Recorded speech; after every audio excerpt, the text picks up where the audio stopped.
ఆదికాండము మొదటి అధ్యాయము. ఆదియందు దేవుడు భూమి ఆకాశములను సృజించెను. భూమి నిరాకారముగాను శూన్యముగాను ఉండెను. చీకటి అగాధ జలము పైన కమ్మియుండెను. దేవుని ఆత్మ జలములపైన అల్లాడుచుండెను. దేవుడు వెలుగు కలుగునుగాక అని పలికెను. అప్పుడు వెలుగు కలిగెను. వెలుగు మంచిదైనట్టు దేవుడు చూచెను. దేవుడు వెలుగును చీకటిని వేరుపరచెను. దేవుడు వెలుగునకు పగలనియు చీకటికి రాత్రి అనియు పేరు పెట్టెను. అస్తమయమును ఉదయమును కలుగగా ఒక దినమాయను. మరియు దేవుడు జలముల మధ్యన ఒక విశాలము కలిగి ఆ జలములను ఈ జలములను వేరుపరచునుగాక అని పలికెను.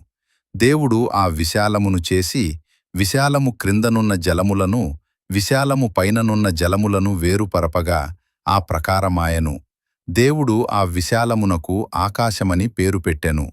అస్తమయమును ఉదయమును కలుగగా రెండవ దినమాయెను.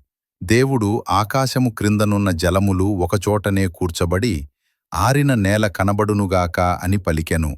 ఆ ప్రకారమాయెను. దేవుడు ఆరిన నేలకు భూమి అని పేరు పెట్టెను. కూర్చబడిన జలములకు ఆయన సముద్రములని పేరు పెట్టెను. అది మంచిదని దేవుడు చూచెను. దేవుడు గడ్డిని విత్తనములిచ్చు చెట్లను భూమి మీద తమ తమ జాతి ప్రకారము తమలో విత్తనములు గల ఫలవృక్షములను భూమి ములిపించునుగాక అని పలికెను. ఆ ప్రకారమాయెను.